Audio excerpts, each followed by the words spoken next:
अस्सलाम वालेकुम व्यूअर्स, मैं हूं मलिक मुशर्रफ अब्बास एडवोकेट। आप देख रहे हैं GM लॉ फर्म।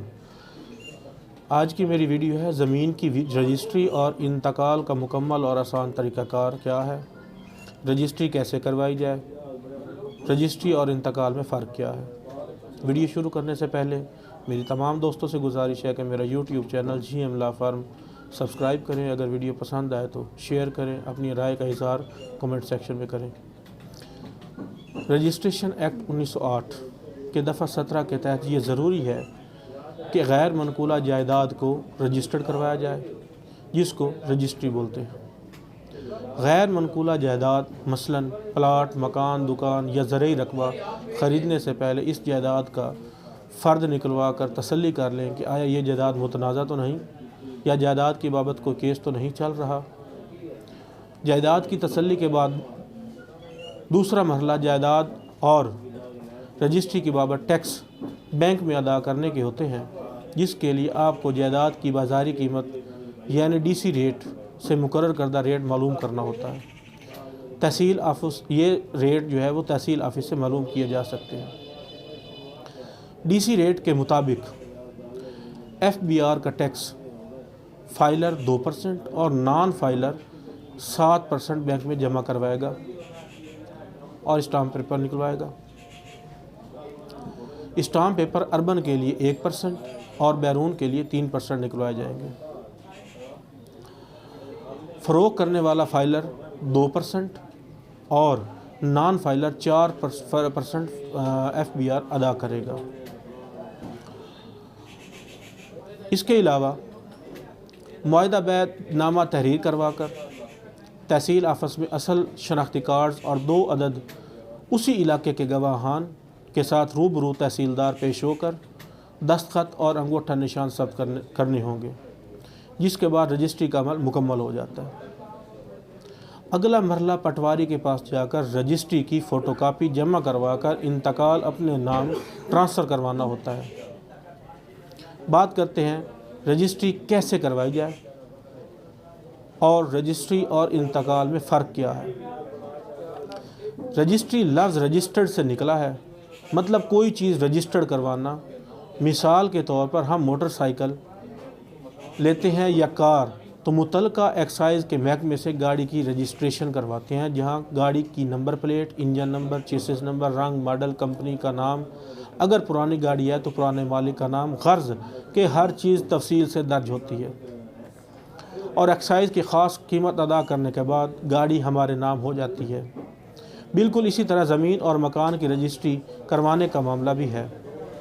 ज़मीन की रजिस्ट्री में भी ये हर चीज़ लिखी जाती है जो ज़मीन या मकान से मुतल्लिक हो। रजिस्ट्रेशन एक्ट 1908 की दफ़ा 17 के मुताबिक गैर मनकूला जायदाद की मुंतकली के लिए रजिस्ट्रेशन लाजमी है। पहले मरहले में सबसे पहले जिस शख्स ने आप मकान या ज़मीन ख़रीद रहे हैं वो फ़र्द बै निकलवाए उस ज़मीन की, क्योंकि ज़मीन की रजिस्ट्री के लिए फ़र्द बै का होना लाजमी है।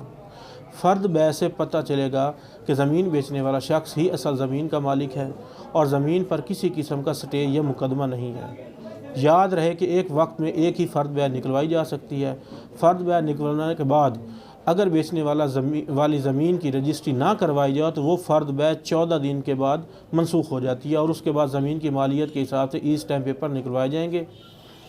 फाइलर 2% टैक्स ज़मीन की मालियत के हिसाब से अदा करके स्टाम्प पेपर निकलवाएगा और नॉन फाइलर 7% के हिसाब से टैक्स अदा करेगा। फाइलर ज़रई ज़मीन पर ख़रीदारी के लिए 4% टैक्स अदा करेगा और अगर नॉन फाइलर होगा तो 11% अदा करेगा। स्टैम्प पेपर बेचने वाले और ख़रीदने वाले का नाम तहरीर होगा। इस स्टाम्प पेपर पर ज़मीन का DC रेट लिखा होगा कि कितने रुपए की ज़मीन फ़रोख्त की जा रही है और कितनी कीमत लिखी होगी। इसके अलावा इसी स्टाम्प पेपर पर मुकम्मल तहरीर होगी कि कौन शख्स किस को ज़मीन बेच रहा है और कितने रुपए में बेच रहा है, और इस तरह गवाहान के नाम, पता और हदूद अरबा तहरीर किया जाएगा ताकि ये क्या चीज़ है, मतलब आसपास के मकान या ज़मीन की मलकियत है। इस सब का मकसद ज़मीन को महफूज बनाना है कि कल कोई शख्स इस ज़मीन पर कब्ज़ा ना कर ले और रजिस्ट्री से पता चल जाए कि कौन किस ज़मीन का मालिक है। दूसरे मरले में स्टाम्प पेपर ज़मीन की मालियत के हिसाब से निकलवाने और तहरीर करवाने के बाद जो डॉक्यूमेंट्स वो साथ लगाए जाते हैं रजिस्ट्रार के सामने के पास जो पेश करते वक्त, वह फ़र्द बै, बेचने और ख़रीदने वालों के शनाख्ती कार्ड की कापी, FBR और TMA टैक्स और दीगर टैक्स की पेमेंट रसीद। ये फ़ाइल तैयार करने के बाद मुतल्लिका ज़िला के रजिस्ट्रार के पास जाएंगे।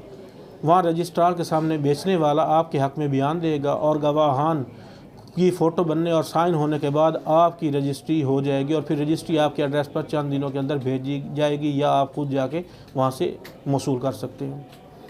इंतकाल और रजिस्ट्री में फ़र्क क्या है? रजिस्ट्री और इंतकाल की ज़मीन में कोई फ़र्क नहीं है। रजिस्ट्री भी मलकियत का सबूत है, जबकि इंतकाल ज़मीन का भी मलकियत का सबूत है। रजिस्ट्री के बाद अगला मरला होता है कि रजिस्ट्री हासिल करने के बाद मालिक ज़मीन मुतल्लिका पटवारी के पास जाएगा, जो रजिस्ट्री की मुसद्दका कापी देखने के बाद आपके नाम ज़मीन इंतकाल कर देगा। सुप्रीम कोर्ट ने अपने एक फ़ैसले में कानून वज़ा कर दिया कि शहरी इलाकों में ज़मीन की मुंतकली रजिस्ट्री के ज़रिए ही होगी, ना कि इंतकाल के ज़रिए। PLD 2019 supreme court 297। उम्मीद करता हूँ कि आज की वीडियो आपको पसंद आई होगी। शुक्रिया।